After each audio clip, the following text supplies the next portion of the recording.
"Marcus, who is she?" Tasha's voice cut through the ballroom, sharp and angry, her white gown brushing the marble floor. Marcus froze, his tuxedo suddenly heavy on his broad frame. His eyes stayed fixed on the young woman in the hoodie. Jayla's voice shook, but it carried. "I'm your daughter." The room gasped. Phones went up. Whispers filled the air. Tasha spun toward Marcus, her caramel face twisted in fury. "You told me she was gone. You told me she was dead." Jayla stepped closer, her sneakers squeaking against the floor. "I was never gone. She took me. The same woman you're standing next to right now." Marcus's knees nearly buckled, his hands trembling as the truth hit him harder than any blow. The wedding was no longer a celebration. It was the unraveling of everything he thought he knew. And to see how they ended up here, you'd have to go back. Back to Buckhead. Back to where it all began. Marcus Ellison's home in Buckhead wasn't just big. It was the kind of place that made you slow down when you drove by. Tall black iron gates curved across the driveway entrance, the kind with a keypad and a security camera above it. Inside the gates, a winding path of clean brick pavers led up to a 3-story brick and stone mansion. But for Marcus, all of that, the mansion, the manicured lawn, the polished floors inside, was just a background for the thing that truly mattered: his daughter Jayla. Jayla was their miracle baby. She came into Marcus and Angela's life when they were both well into their late 30s, after years of trying and waiting. To Marcus, she was proof that prayers got answered, even if they took their time. From the moment she was born, everything in that house revolved around her. By the time she was 12, Jayla had Angela's gentle smile, the kind that made people feel safe, and Marcus's warm brown eyes that always carried a hint of humor. She loved riding her pink bike down the driveway with its little handlebar tassels blowing in the wind. She'd come home from her tutoring lessons and wander out to the garden in the backyard, chasing after butterflies that floated just out of reach. It was a Tuesday in late spring, one of those perfect Atlanta afternoons where the sun is warm but not too hot. When it happened, Jayla had finished her lessons and gone out back to play. Angela sat on the patio with a glass of sweet tea, watching her daughter run across the yard. Jayla was chasing a bright yellow butterfly that seemed to dance just ahead of her. It led her closer to the front gates, tall, painted white, with a long stretch of driveway beyond. Angela's phone rang. She turned away for what she thought would be a few seconds. When she looked back, Jayla was gone. At first, Angela thought she'd just run around to the side of the house. She called her name, checked the front, the driveway, nothing. The stillness started to feel wrong. She called Marcus. He was in a meeting downtown but didn't hesitate. He left immediately, driving as fast as he could up Peachtree toward home. By the time he pulled into the driveway, there were already 2 police cruisers at the gate. That day turned into weeks of searching. The police worked every lead. Marcus hired private investigators, the kind with reputations for getting answers fast. Billboards went up along I-285 and I-75, plastered with Jayla's smiling school photo. Her face was on flyers posted at MARTA stations, gas stations, even on the digital ad boards near Lenox Square. The reward Marcus offered could have set someone up for life. People called with tips, but every single one led nowhere. News stations covered the story nightly for a while, but as the months went on, the coverage slowed, then stopped. 3 years later, with no answers, Marcus and Angela held a symbolic funeral. At Oakland Cemetery, a white casket with nothing inside was lowered into the ground. Angela stood silently, holding Marcus's hand, but something in her seemed to break that day. After that, Angela wasn't the same. She stopped going out, stopped smiling. She'd spend hours in Jayla's old bedroom holding her favorite stuffed bunny, staring at the window like she expected her to walk back in. Marcus tried everything: doctors, therapists, family visits, but nothing helped. Months later, Angela passed away quietly in her sleep. The official cause was heart failure. Marcus knew it was heartbreak. The Buckhead mansion became a place Marcus barely lived in. He avoided most rooms, especially Jayla's. He stopped attending social events, stopped taking business meetings in person. Most days, he sat in his study, staring at a framed picture of Angela and Jayla on the beach, taken just months before everything changed. Years passed like that. The pain dulled but never left.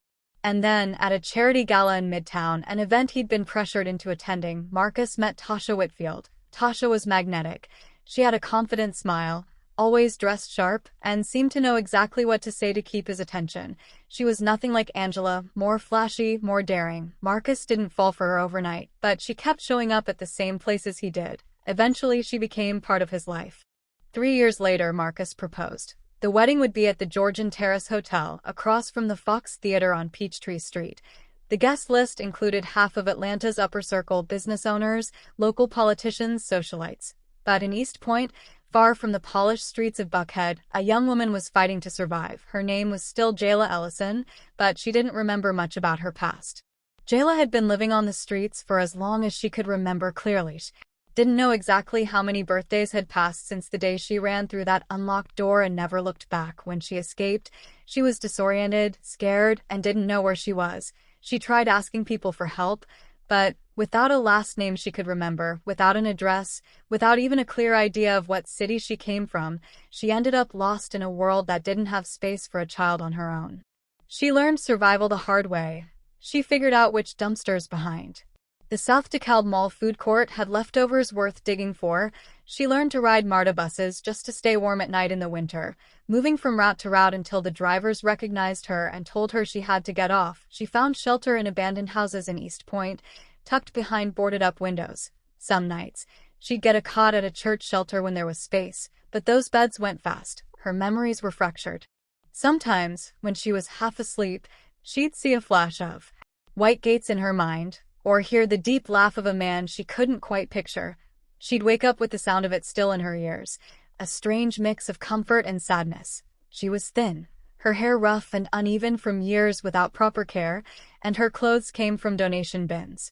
She never begged aggressively, just sat near bus stops or store entrances, quietly asking if anyone could spare change. One sweltering summer afternoon, she was sitting on a cracked sidewalk near Greenbrier Mall, watching people go in and out with shopping bags, the air filled with the smell of fried food from the food court inside. She had her paper cup beside her, half full with coins. That's when she noticed something taped to a light pole across the street. It was a glossy poster, bright against the faded tape holding it up. She crossed over to look. It was a wedding announcement. The bride was smiling like she'd already won some invisible game. But it was the groom that made Jayla freeze. His hair was more gray than she thought it should be, his face lined in a way that told her time had passed. But his eyes, those were the same. She didn't know how she knew, but she did. Those eyes had been in her dreams for years. The name printed beneath the picture read Marcus Ellison. And suddenly, the memories came back in sharp, painful flashes. The garden, the butterflies, the tall white gates, the sound of her father's voice telling her stories. Her hands shook as she traced the letters of his name. The date and location of the wedding were printed at the bottom. The Georgian Terrace Hotel, 2 p.m., 2 days from now. 2 days. But Midtown was miles away. She had no money for a bus, no shoes fit for walking long distances. Her slippers were worn down to thin rubber, the straps frayed. She didn't care. For the first time in years, she had a destination. She folded the poster and tucked it into her shirt, then started walking. The journey took everything out of her. She walked through the heat, down busy streets, across intersections where drivers barely slowed down. Sometimes, someone would hand her a bottle of water or a granola bar. At night, she found an alley near a gas station indicator and curled up against the wall to sleep. Her legs ached, her feet blistered, but she kept moving. On the morning of the wedding, she reached Peachtree Street. She could see the Georgian Terrace from blocks away, the white, historic building standing proud across from the Fox Theater's big, glowing marquee. Cars were lined up out front, ballots rushing back and forth. Jayla limped up to the front gates. Her clothes were dirty, her hair tangled, and her face sunburned from the walk. The security guards stepped forward before she could get far. "This is a private event," one said, eyeing her from head to toe. Jayla pulled out the crumpled poster. "That man," she said, pointing to Marcus's picture. "He's my father. Please, I just need to see him." The guards glanced at each other, then left. "Right," one said, "and I'm the mayor." They moved to block her path. People arriving for the wedding began to notice. Guests in suits and dresses slowed down, curious, and then the bride appeared. Tasha Whitfield, in a white designer gown that shimmered under the summer sun, strode over with her bridesmaids trailing behind. Her smile dropped when she saw Jayla. "What is this?" she demanded, her voice sharp. "She says Marcus is her father." One of the guards said. Tasha's eyes narrowed. "You think you can just show up looking like that and Ruin my wedding, she snapped. She told the guards to get her out. However you have to. The guards grabbed Jayla, shoving her toward the sidewalk. Her shirt tore and she stumbled, hitting the pavement hard.